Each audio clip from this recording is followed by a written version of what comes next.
Hola a todos, buenos días. Les doy la bienvenida a esta clase de teoría y metodología de la documentación, en la que vamos a tratar como tema de la clase justamente el concepto de documento. Vamos a hablar justamente sobre qué es un documento, cuáles son sus características, qué tipología existe y también vamos a ver cuáles son las diferencias que existen entre el documento cognitivo, que es el que se trata en las bibliotecas y los centros de documentación, y los documentos de archivo propios de estas instituciones. Lo primero que tenemos que indagar justamente es qué es un documento. Básicamente existen algunas intenciones que de alguna manera justifican su existencia y en la que varios autores van a coincidir en que para que exista un documento, el ser humano tiene la necesidad de preservar hechos o extender un mensaje a lo largo del tiempo, y nada mejor que un documento para lograr ese cometido. Además de que existen otras razones como las necesidades de recreación, educación, que también justifican, digamos, la existencia de un documento. Pero ¿qué es esto de lo que estamos hablando? Básicamente, el concepto documento proviene del latino documentum, que a la vez proviene o contiene dos vocablos que son doceo, que significa enseñar o instruir, y mentu, que es sentido instrumental. Habiendo visto lo que es esta etimología, podemos afirmar cuáles son las primeras dos concepciones de documento que podemos dar.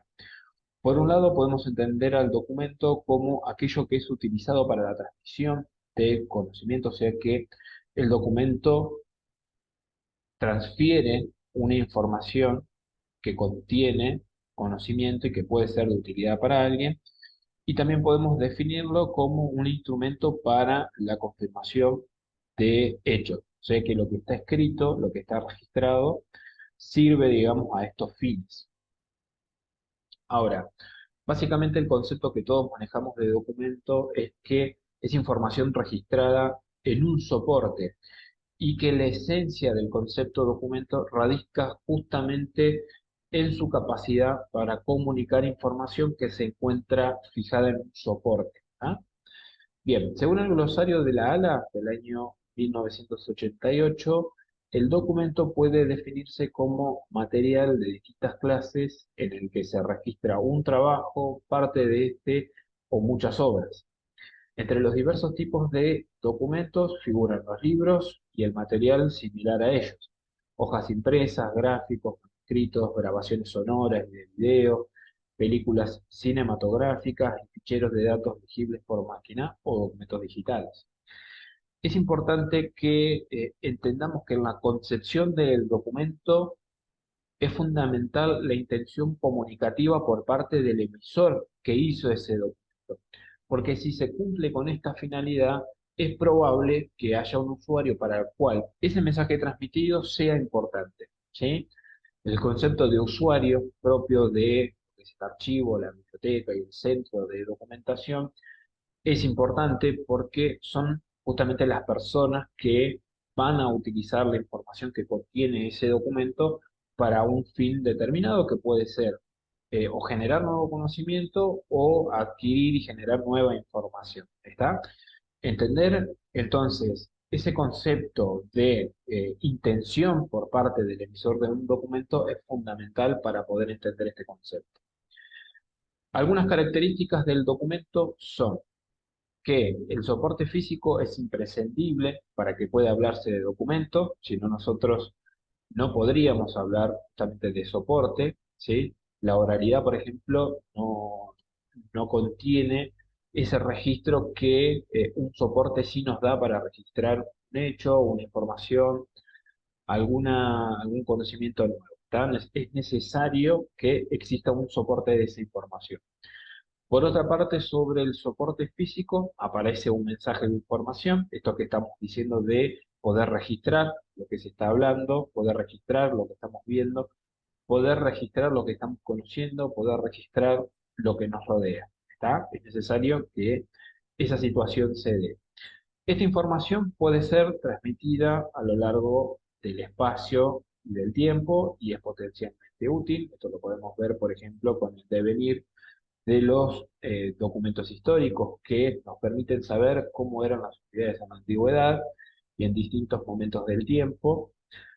Y la información se actualiza cuando vuelve a ser aprovechada como base para obtener un nuevo mensaje. Nosotros que estamos comenzando a ver cuál es el origen de la documentación, sabemos por los documentos que hemos consultado y que testimonian cuál ha sido la evolución de esta disciplina, cómo ha evolucionado hasta el día de hoy. ¿Sí? Bien, aquí vamos a empezar a hablar sobre lo que es el documento cognitivo, sus tipos y diferencias con el documento de archivo. Lo primero que tenemos que dejar claro es que el documento que se va a tratar en las bibliotecas y en los centros de documentación se denomina documento cognitivo, ¿sí? Este es origen, o se puede decir que su origen radica justamente en la creatividad de las personas justamente en la intencionalidad de compartir algo a través de libro, una revista, una partitura, un mapa, etcétera. Todos estos documentos son documentos cognitivos propios de las bibliotecas y centros de documentación. Tienen una característica particular que es justamente su naturaleza imprevisible, por lo cual se deben tratar individualmente y además no permiten anticipar los temas que trata una obra. Y justamente es necesario revisarlos y darles un tratamiento individual para saber de qué va a tratar ese documento cognitivo. En cambio, en el caso de los documentos de archivo, por su carácter seriado, deben someterse a un tratamiento conjunto, pues todos los documentos originados en el desarrollo de la misma función institucional son similares. Sabemos que tenemos documentos de archivos que se van a tratar como una serie porque son, por ejemplo, recibos de sueldo, son expedientes, legajos de alumnos, etcétera. ¿Sí? Tienen una característica que permite predeterminar de antemano de qué van a tratar. Entonces se los va a agrupar a todos juntos y se les va a dar el tratamiento que les corresponde. La diferencia entre estos documentos radica justamente en sus distintos orígenes, porque el documento de archivo tiene un origen natural que deriva de la actividad de una organización y es por esta razón que todos los documentos son idénticos. Por el contrario, los documentos cognitivos, como les anunciaba anteriormente, son productos de voluntades comunicativas o creativas. También hay una diferencia entre lo que es el fondo de archivo y la colección de una biblioteca o de un centro de documentación y lo vamos a ver a continuación. El fondo de archivo es, como lo muestra la diapositiva, un conjunto de documentos procedentes de la actividad de una persona física o moral o de un organismo reunidos en un proceso natural resultante de esa actividad y en el que el productor conserva esos fondos. El documento así generado no tiene valor en sí mismo como documento individual, sino que alcanza su pleno significado en tanto que continúa a los documentos que lo preceden y se anteponen a los que siguen. Su valor radica en tanto que forma parte de una serie. Lo que nos dice esta definición es que justamente el valor del fondo de archivo radica en su tratamiento como conjunto de documentos. Bien, en el caso de los documentos cognitivos, al ser productos de voluntades creativas o comunicativas, tienen como principal identidad justamente su diversidad, ¿sí? Y la necesidad de tratarlos individualmente, permitiendo su identificación, localización y conocimiento de su contenido.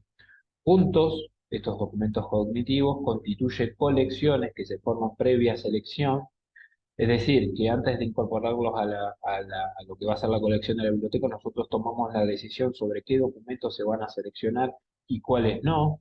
Los que se seleccionan van a formar esa colección y en función de las necesidades de información. Sé que no se eligen al azar, sino que esas colecciones se van a formar justamente porque nuestros usuarios tienen una necesidad educativa, de recreación o de investigación que justifican que ciertos documentos conformen la colección de una biblioteca y se ordenan según distintos criterios, predominando la organización por materias o por temas. ¿Está?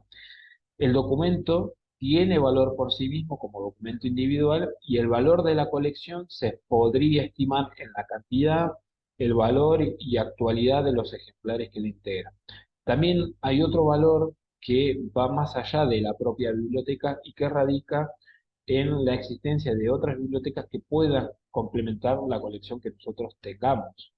Hoy en día ninguna biblioteca es autosuficiente, por lo que es necesario trabajar en redes y de manera cooperativa con otras bibliotecas que puedan nutrir nuestras fuentes de información y proveernos de acceso, a través de un préstamo interbibliotecario, por ejemplo, a otras fuentes de información que puedan interesarles a nuestros usuarios. Bien, existen distintos tipos de documentos cognitivos que se tratan en bibliotecas y centros de documentación que se dividen en tres grandes categorías. Documentos primarios, que son aquellos que nos dan una información nueva u original que no ha sido recogida o recopilada de antemano.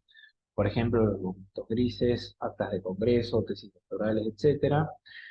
Cuando nosotros decimos que es una información original, no se refiere justamente a la novedad que transmite esa información, sino que más que nada hace referencia al orden primario. O sea, apareció primero, por eso se habla de información original. ¿Está? Pero no hay que asociarlo con el concepto de información nueva. ¿Tá? Esa diferenciación es necesaria que la hagamos. Por otra parte, tenemos documentos secundarios, que son aquellos que nos indican qué fuentes o documentos nos pueden proporcionar la información que necesitamos, y tal como lo ilustra la diapositiva, la bibliografía de bibliografías es una de estas fuentes de información que se constituyen como documentos secundarios. La diferencia entre documento primario y documento secundario es que el documento primario es una información acabada en sí misma, por lo tanto, podemos resolver una necesidad de información consultando esa fuente, mientras que el documento secundario nos remite a un documento primario porque no es una fuente acabada de información, sino que simplemente se constituye como una referencia hacia otros documentos. ¿Está? Y también tenemos documentos terciarios que son aquellos que reflejan el resultado de operaciones diversas, tales como reunir y extractar datos procedentes de fuentes muy variadas, y realizan con ellos una síntesis con la cual se condensa en un solo documento un buen número de informaciones dispersas sobre un tema o una cuestión concreta, facilitando una visión de conjunto del mismo. Las estadísticas, por ejemplo, se constituyen como un documento terciario. Por ejemplo, si nosotros quisiéramos saber la cantidad de alumnos que están cursando la carrera de licenciatura en archivología en la UADER o en Argentina, o la cantidad de estudiantes que han cursado la materia teoría y metodología de la documentación en el rango de años que van entre el 2018 y el 2024, una estadística nos daría esa información de carácter cuantitativo sobre las personas, digamos, en este caso, que son la muestra, ¿sí?, que nosotros vamos a estudiar. Siempre es importante al momento de realizar una estadística identificar una muestra de esa población de estudio para saber específicamente a quiénes vamos a estar dirigiendo o en quiénes vamos a enfocar nuestro interés al momento de hacer una estadística. Bien, como verán, la videoclase es bastante cortita porque es una bitácora con el objetivo de que podamos seguir ampliando en clases, así que los invito a ver esta grabación y tendrán como tarea que resolver un cuestionario que será subido al aula virtual.